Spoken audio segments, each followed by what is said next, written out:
Okay, go for it. Tell us about the history of Dolores' name. Am I ready? Go for it. It's a little off, Mr. It's good. I'll be back to it. Okay. All right, you're ready. Tell us, Mr. Burch. My name is Bill Burch, and I am delighted to be here today to help you celebrate the 50th anniversary of Delora Middle School. But back when I was here, it was Delora Junior High School. They broke ground for Delora in 1962, and it took them 2 years to build it. And so it opened in the fall of 1964. Now, the first principal was to be Scott Delora. Scott Delora was the principal at that time of Satellite High School, and he had been there for 3 or 4 years. And he was a very outstanding administrator, well respected among the teachers and students and community people and the county, and he traveled to different places leading workshops and all. But he had a problem. He had cancer. And he died over the summer that he was to assume the principalship of this school that fall. And of course, it was a very sad time, very difficult time, but the school board appointed Felix Morrell, who was a friend of mine, by the way, and Felix Morrell became the first principal of Delora Junior High School. Now, at that time, the school had not been named, and so there was a committee from the school made up of parents and teachers, some students, people from the school board, and they were batting around what were they going to name the school. And so some thought they ought to call it Satellite Junior High School, like Satellite High School. Some thought it ought to be Oceanside Junior High School, which, you know, Oceanside. But they weren't too happy with those kind of things. So one of the persons said, why don't we name this school Delora, after Scott Delora, who was the outstanding administrator next door at Satellite High School. And so they batted that around for a while, and they agreed it would be a good thing to name the school Delora. Now, Scott Delora was affectionately known as Scotty. Matter of fact, his family called him Scotty. His friends called him Scotty. A lot of community people call him Scotty. And so they picked up the Scotty, and they thought the little dog, okay, the Scotty dog, and that's how the mascot came into being, that they picked up his nickname or his other name instead of Scott, and so that's how we became the Delora Scotties. So it was kind of unusual, kind of different, but anyway, we got his full name in there, Scotty Delora, and that's what happened in the very beginning of how Delora came into existence. I came to this school in 1969. Previously, I was at Johnson Junior High School as a counselor. I was a guidance director over there. And Howard Hickman, who was the principal here at that time, invited me to come to teach English, which I did. Pretty good English teacher. I shouldn't have said that. But anyway, I was here for 3 years teaching English, and then he convinced me to go back into guidance. And I did. And I felt it was probably the wisest thing that ever happened for me, because I spent 37 years in the field of guidance right downstairs and saw thousands of students come through. And hopefully I was an influence for good in their lives, but anyway, it was one of the most exciting careers I've ever had, and one that I enjoyed. I never on Sunday said, oh, I've got to go, it's Blue Monday, I've got to go back to that school on Monday. I look forward to coming into this building every Monday and every day, because I had a love of kids, and that's what it was. Let me tell you a story about what happened in one incident. Occasionally, I would go down to the dean's office and view how he administered discipline. And I would sit there in the office, and he would read these referrals and then he would act on these referrals. And I'm sitting there, and this one little fella came in, and the dean said, "What did you do?" And the boy told him that, you know how kids are facing the dean. "It's not my fault, you know, the teacher got after me, and it was the kid next to me." And so, you know, if you ever go to prison, you never find anybody guilty. Everybody in there is innocent, you know. So-and-so did this, and so on. Anyway, this little kid did the same thing. Well, the dean read the referral, and he said, "I agree with the teacher." And so he said, "You have 3 options for your discipline. Number 1," he said, "we have a Saturday detention tomorrow." This is on Friday. "You can come from 8 o'clock to 12. Or," he said, "you can come next week, 1 hour after school, Monday, Tuesday, Wednesday, Thursday, and Friday, and serve your detention that way. Or," he said, "you can go to Mr. Burch's Sunday school class." I mean, I about slipped off of my chair. I was a teacher in Sunday school, of course. Of course, the dean knew that. And so the kid said, "Okay, I'll go to Mr. Burch's Sunday school class." And after he left, I said to the dean, "Dean, are you out of your mind? Don't you know anything about, you know, the separation of church and state? You know, you have just sentenced a boy to church." I said, "You realize the trouble we're going to get in if we continue to do things like that?" Well, he just laughed. And so I went on back down to guidance, never thought much about it. Well, Sunday morning, guess what? I walk into my class, and there sat the little fellow. And it's a class full of old people like myself, and they were back there talking to him, encouraging him, loving up on him. And he had never had such recognition really in a long day. He came from a single parent family, and there wasn't much encouragement, there wasn't much people reaching out to him, this kind of thing. So I think he relished that idea. So they asked him why he was there, and he said, "Well, I understand Mr. Burch was an outstanding teacher, and so what I wanted to do was to come here and teach." And when I got up in front of the class, I said, "I want you to know that," I didn't give his name, but anyway, I said he came today, and he wanted to find out what was going on, okay, in my class. I never told him that he was there to serve his discipline.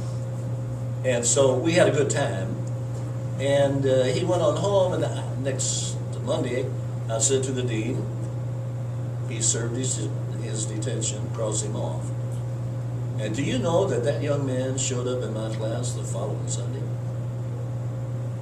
He showed up in my class the next Sunday.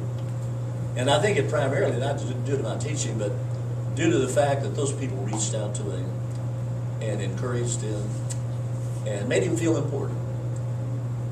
And you know, young people, anytime that you can make somebody feel important, do it. Sometimes it only takes a smile. Sometimes it takes a handshake. Sometimes it takes a little note. Sometimes it takes a phone call.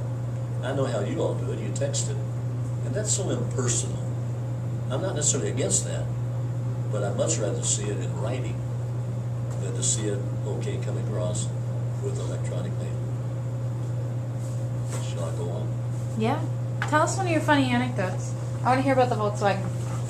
You know which one I'm talking about. One day, a little boy came to my office after school. He said, "Mr. Burch, I'm in trouble with my teacher." And I said, "Well, go back and give her the 9 most important words in the English language, which are, I am sorry, I was wrong, please forgive me." Think about those words. I told him, I said, his name was Shelley. I said, Shelley Hall, I am sorry, I was wrong, please forgive me. He said, "Mr. Burch, I've already done that." And I said, "Well, what's the problem?" And he said, "She gave me a detention." I said, "Well, go back and serve it. What's wrong with serving a detention?" He said, "That's not the problem." Well, I said, "Well, what's the problem?" He said, "I don't have a ride home." He said, "I'm a bus student, and buses don't wait for kids to get out of detention.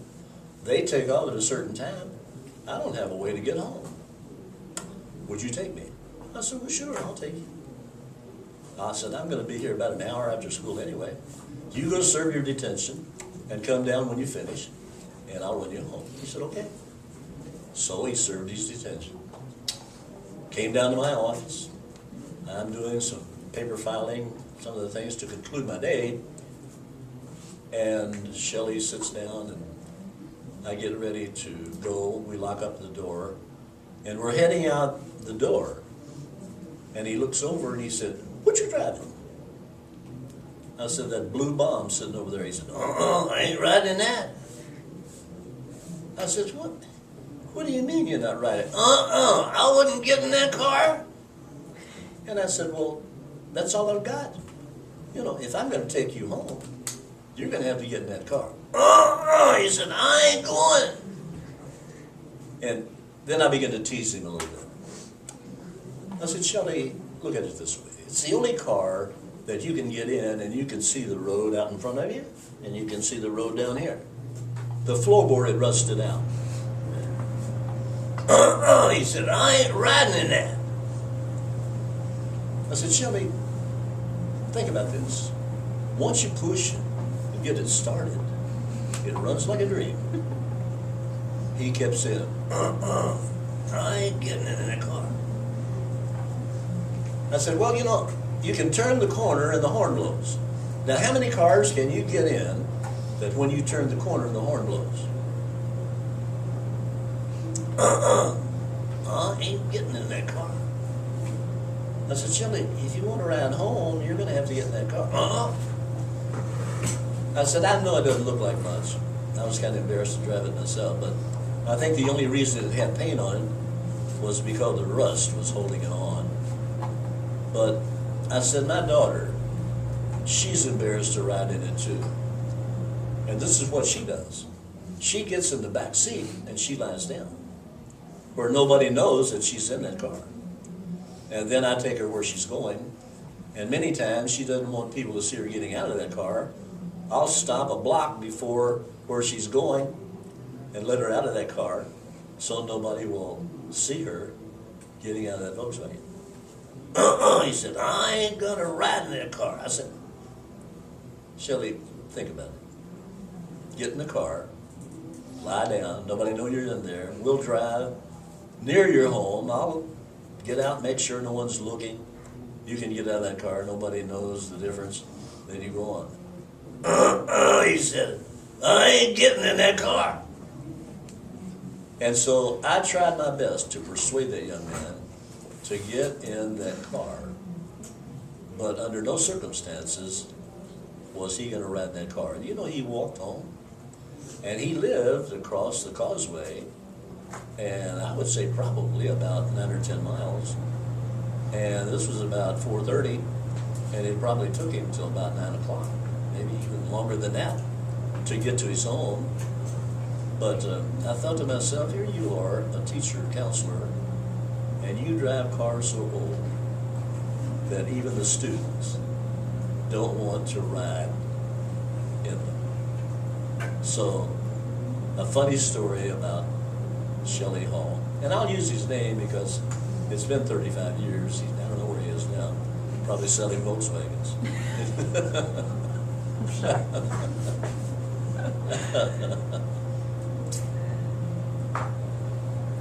Well, I can go on and on.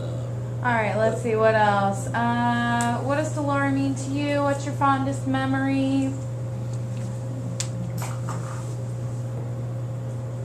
I guess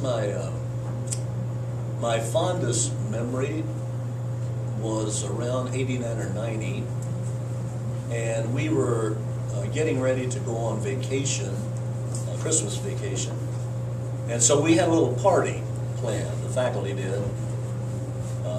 And so after school was out, we met down in the home ec room, and we had goodies down there, and the entire faculty was there, and the chorus came and they sang, and we had an ensemble from the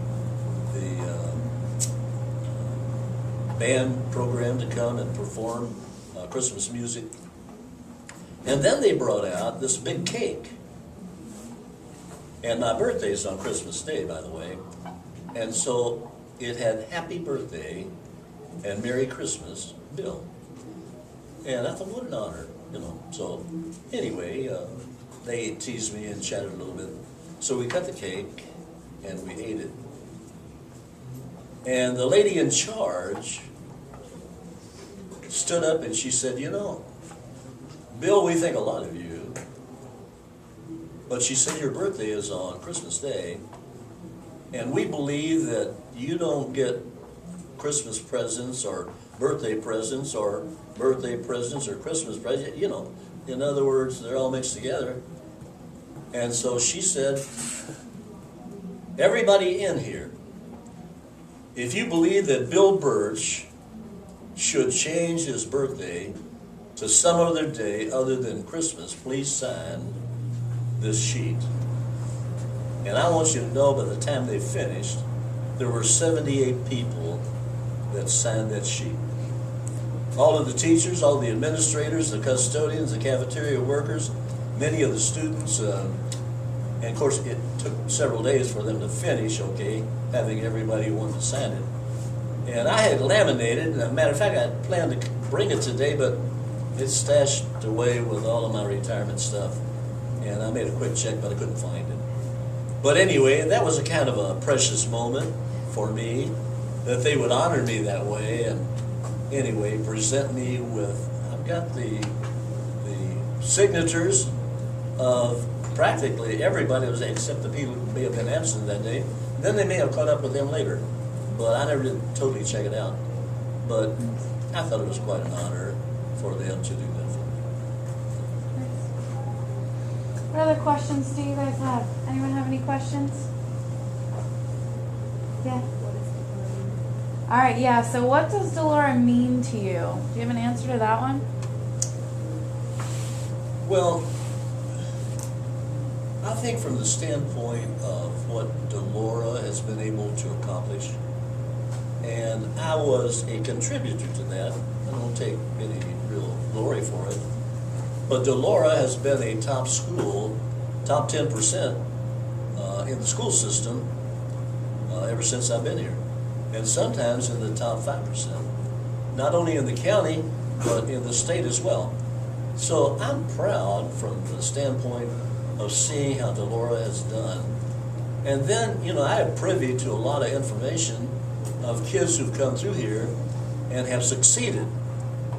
You know, we've got some Harvard graduates, some people at the University of Chicago, some MIT, people that have graduated from some of the top universities.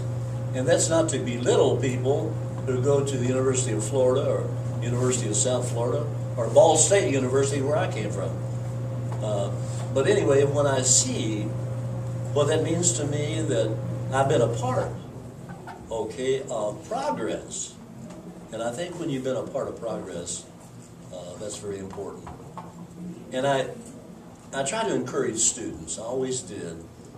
When they came to my office, there wasn't one of them that came that I didn't say to them, I really believe that you have come to this year, this point in time, to accomplish something great. I really believe that. And I said, you might never find it, but you should be seeking it. Because you're here for a purpose.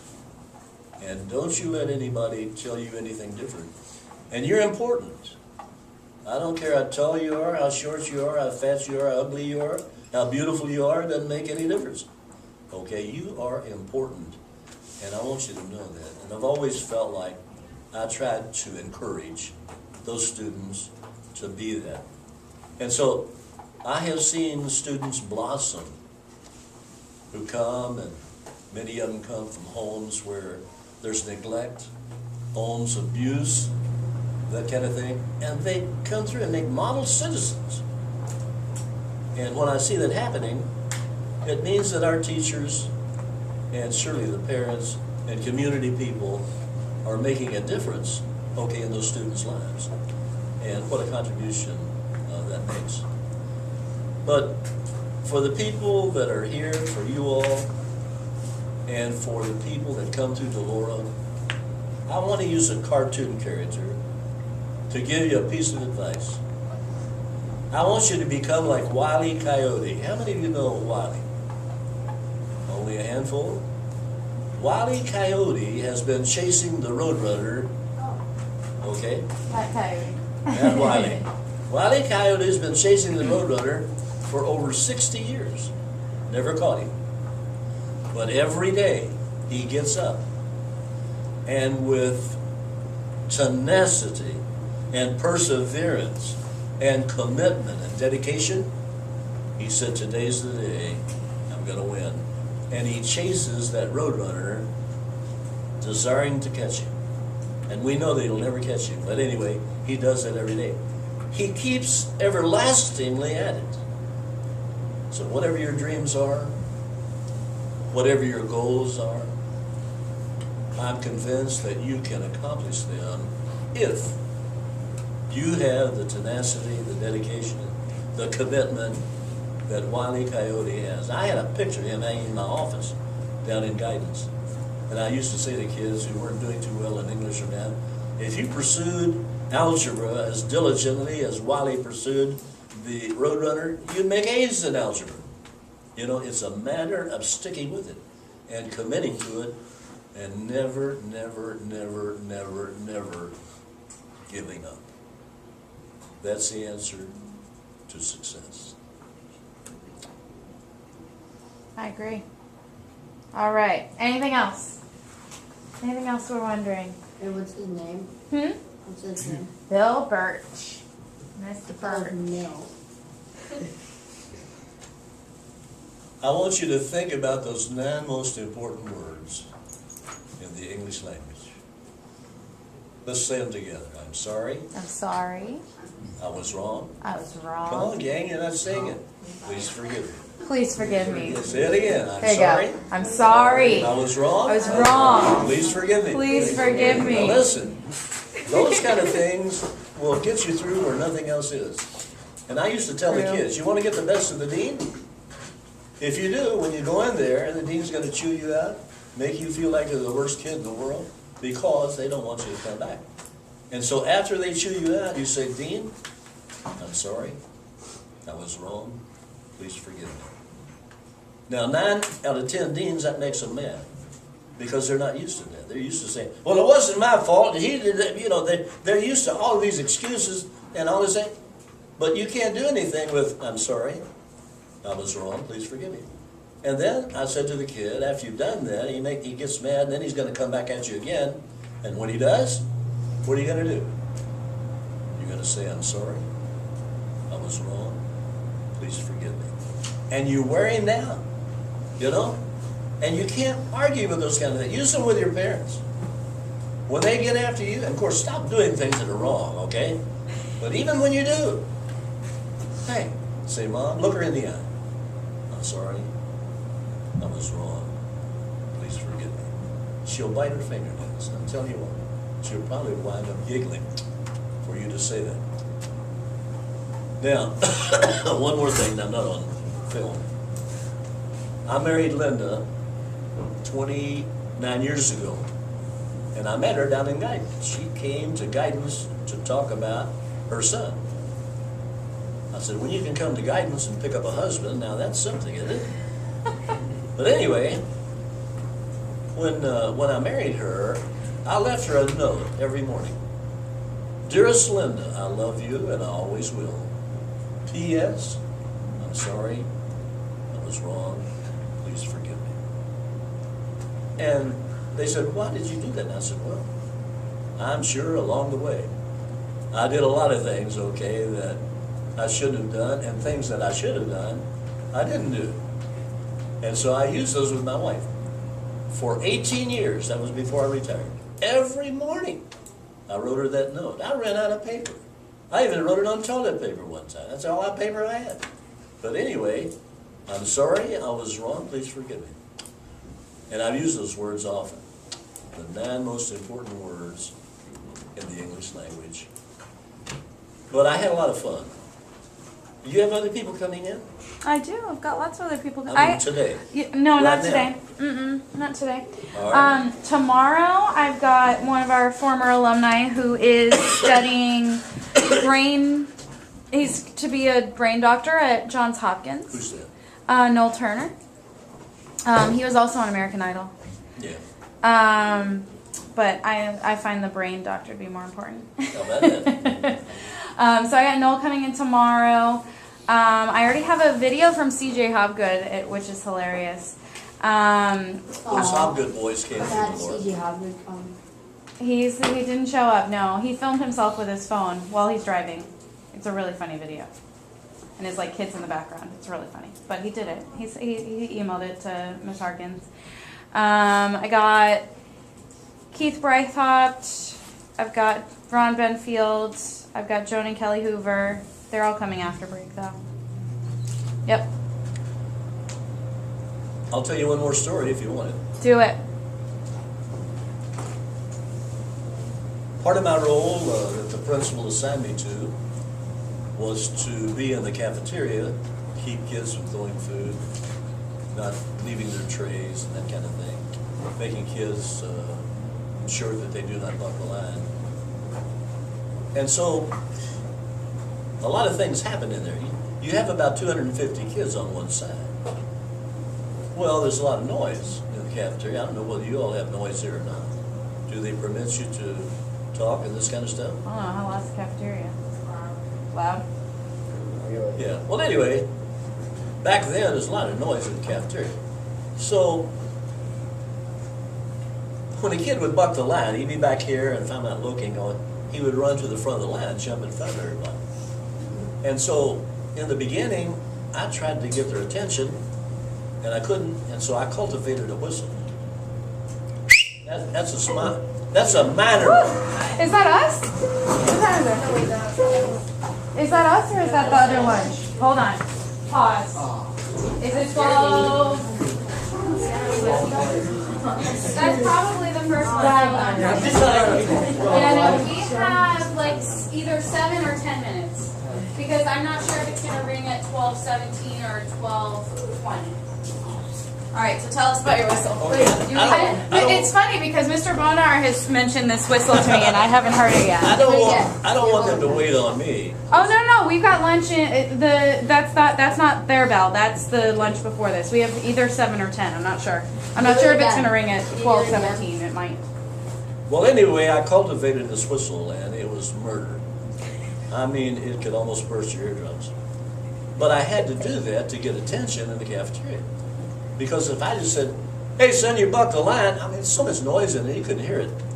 But I tell you what, when I cut loose with that whistle, it was like E.F. Hutton. I don't know whether you've seen that commercial or not. But when they mention E.F. Hutton, everything comes to silence. So when I whistled, everything got silent in there. And most of the time, I didn't even have to say to the guy, move to the back of the line. He knew I had him, and he just walked to the back of the line anyway. And then, 3 or 4 people, okay, if I'm walking over to talk to him, they'll leave their trays. So I can't leave where I am, okay, to go over and so I had to cultivate this whistle. And so the principal came down one day, and I cut loose with a whistle, and he said, must you do that? And I said, well, Mr. Parker, you sent me down here to do a job. And I said, that's the only way that I know how to do it. Well, he said, I don't like that. And I said, okay, you demonstrate to me how you're going to handle it. I said, look, that boy just bucked the line right there. Now, you tell me how you're going to get him back to the end of the line. And he said, hey, son, you need to move. Well, he couldn't hear him. I mean, look, there's so much noise down, it's unbelievable. So he got a little louder. And, of course, the kids still couldn't hear him. And even if he did, he probably would have ignored him. And so, you know, he tried it one more time, couldn't do any good. Well, man, I cut loose with a whistle, and I'm telling you, he jumped about that far off of the floor. I mean, I scared the fire out of my principal. He said, well, I'm going to move you outside. So he had people working on the outside, okay, to keep people from coming out of the cafeteria with food, keep them from running, keep them from, you know, fooling around out there. And I said, well, I whistle outside too. So he looked at me rather strangely. But that's really not my story.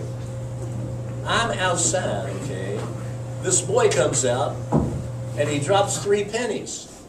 And I said, son, you dropped 3 pennies. And he said, well, I'm not going to pick them up. And so I bent down and picked them up. I said, here, take these. Don't leave your money. He said, I don't want them. They're only pennies. I put them in my pocket. The next day he came out. He threw pennies down. And I said, son, you're dropping your money. Don't do that. You can't throw your money away. And so what did he do? He said to me, I'm not going to pick them up. So I bent down, I picked them up, tried to hand them to him. He said, I don't want them. They're only pennies. I said, don't throw your money away. You need this. I put them in my pocket. Then he got his friends. And they came in. He would say to them, do you want to see Mr. Burch pick up pennies? And they said, yeah. So they threw pennies down. And I bent down and picked those pennies up. And I said, here, take this money. It's yours. I'm not going to pick them up. And so every day, this is January, every day they threw pennies down. Okay, just to see me bend down and pick up pennies. And I was crazy enough to pick them up. You know, but I tried to give them to them. Okay. And they said, no, they're only pennies.